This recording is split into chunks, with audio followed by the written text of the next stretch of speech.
What is up, everyone? Welcome back to our channel. Welcome back to TechMan. In this tutorial, you'll learn how to add a basic zoom in and zoom out effect to your videos using Adobe Premiere Pro. Whether you're a beginner or looking to refine your editing skills, this guide will walk you through the process step by step. Open Adobe Premiere Pro and create a new project. Import your video file. To do that, go to the media browser and locate your video. Right-click on the video and select Import or drag the file directly into the project panel. Drag your video from the project panel to the timeline. Make sure the video is selected in the timeline for further editing. As you can see, I have mine already imported. With your video clip selected, go to the Effect Controls panel.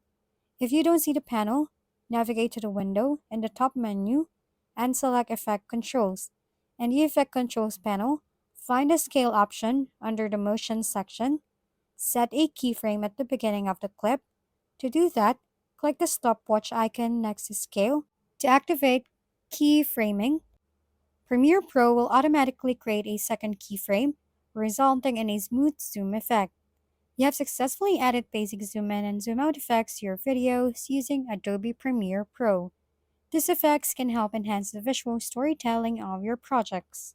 If we've been helpful, kindly give us a thumbs up and don't forget to hit the subscribe and bell button for more contents. For any questions and suggestions, comment down below.